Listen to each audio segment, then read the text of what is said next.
नमस्कार बंधुरा BP food किचेने सबाइके स्वागत। आज आमी बानाबो मटरशुटी दिए एकटी नतून रेसिपि। तो पुरो भिडियोटा देखते थाकुन। एखाने आमी नियेछि हाफ बाटिर एकटू बेशी मटर, सेगुलोके भालो करे मिक्सि जारे दिए दिएछि धुए। एबारे दिए देबो सामान्य परिमाणे जल। जल दिए भालो करे आमी एटाके फाइन ग्राइंड करे नेब। एबारे एखाने नियेछि आमी 500 ग्राम आटा मयदा দুটোই মিলিয়ে নিয়েছি। এবারে তাতে দিয়ে দেবো সামান্য পরিমাণে লবণ আর দিচ্ছি এখানে সামান্য পরিমাণে সাদা তেল ময়ানের জন্য। ভালো করে এবার আমি মাখিয়ে নেব। মাখানো আমার হয়ে গিয়েছে।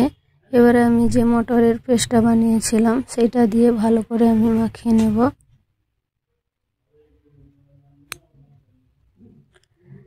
মিক্সির জারটায় অল্প জল দিয়ে ভালো করে ধুয়ে আমি এটাও দিয়ে দেব। এবারে অল্প অল্প জল দিয়ে আমি ভালো করে একটা ডো বানিয়ে নেব। এখানে বেশি শক্ত করে ডোটা মাখানো চলবে না, নরম করে মাখাতে হবে।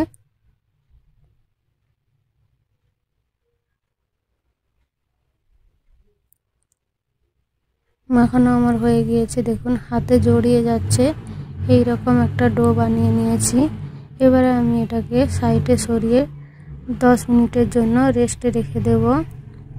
এবারে এখানে একটা কড়াই নিয়েছি। কড়াই দিয়ে দিচ্ছি সামান্য পরিমাণে সাদা তেল। তেল গরম হলে এবারে দিয়ে দিচ্ছি হাফ চামচ জিরে আর দিচ্ছি 1 চুটকি হিং। হিংটা ভালো করে ভাজা হয়ে গেলে এবারে দিয়ে দেব আমি আদা কাঁচা লঙ্কা কুচি। আদা কাঁচা লঙ্কা কুচিটাকেও ভালো করে আমি ভেজে নিয়ে এবারে দিয়ে দেবো আমি সিদ্ধ করে রাখা আলু।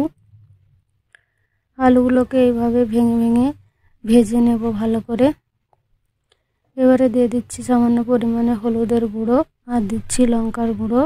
এবারে আলুগুলোকে ভালো করে এখানে একেবারে ম্যাশ করে নেব।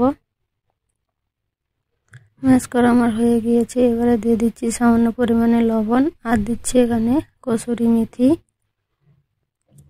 এবারে ওগুলোকে ভালো করে ম্যাশ করে নেব। এবারে দিয়ে দিচ্ছি এখানে গরম মশলা আর দিচ্ছি ধনেপাতা কুচি। এবারে সবগুলোকে আরও 5 মিনিট মতো এবারে ভেজে নেব। আমার ভাজা হয়ে গেছে। এবারে এখানে উঠিয়ে নেব। এখানে আমি আটা নিয়ে নিয়েছি। এবারে একটু সামান্য পরিমাণে রুটির মতো গোল করে বানিয়ে নেব।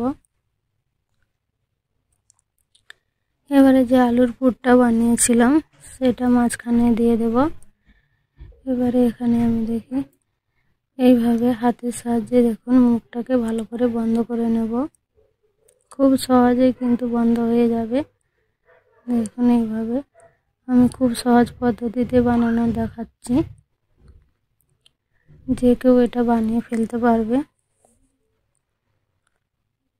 এবারে হাতের সাহায্যে একটু এবার এরকম করে শেপটা বানিয়ে নিতে হবে, নাহলে কিন্তু ফেটে যাবে বেলার সময়। এবারে শুকনো আটা দিয়ে আমি ভালো করে পরোটাটা বানিয়ে নেব।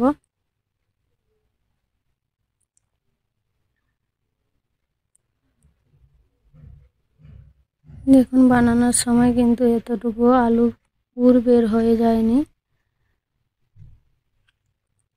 আটাটা খুব নরম করে মাখাতে হবে, না হলে কিন্তু আলুর পুরটা ফেটে বেরিয়ে যাবে।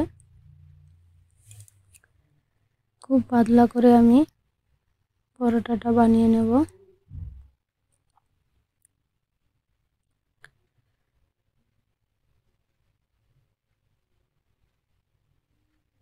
শুকনো আটা দিয়েই কিন্তু বেলবেন, না হলে কিন্তু চিপকে যাবে সব।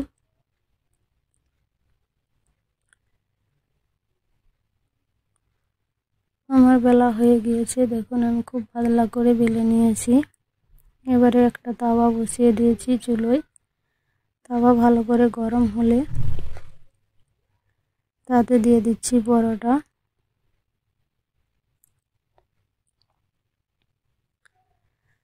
পরোটার এক সাইডটা ভালো করে সেঁকে নেব।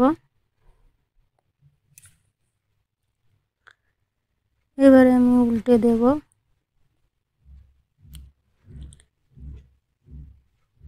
এবারে সামান্য পরিমাণে তেল দিয়ে আমি এখানে ভেজে নেব। আমি এখানে সাদা তেল দিয়ে ভেজে নিয়েছি। আপনারা চাইলে এখানে ঘি দিয়েও বানাতে পারেন।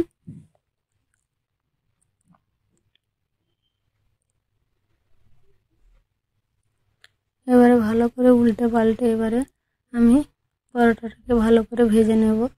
দেখুন কত সুন্দর ফুলে গিয়েছে। আপনার বাড়িতে অবশ্যই একবার এইভাবে বানিয়ে খাবেন, খুবই টেস্টি হয়। বাচ্চা থেকে শুরু করে সবাই কিন্তু খুব পছন্দ করবে এটা খেতে খাওয়ার জন্য।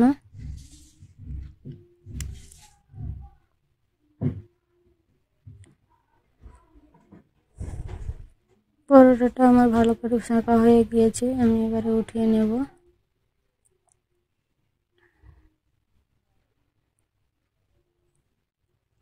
সেম প্রসেসে আরেকটাও আমি ভেজে নিচ্ছি। দেখুন এইভাবে সবগুলো আমি বানিয়ে নিয়েছি। দেখুন কত সুন্দর নরম হয়েছে। আর আলুর পুরটা কিন্তু পুরো একেবারে কোনা কোনা পর্যন্ত একদম আলুর পুরটা গিয়েছে। দেখুন খুব নরম একবারে। ভিডিওটি ভালো লাগলে অবশ্যই লাইক এবং শেয়ার করবেন। চ্যানেলটিকে অবশ্যই সাবস্ক্রাইব করে নেবেন। আমার নতুন নতুন ভিডিও পাওয়ার জন্য নোটিফিকেশনটা অন করে নেবেন। ভিডিওটি দেখার জন্য থ্যাংক ইউ।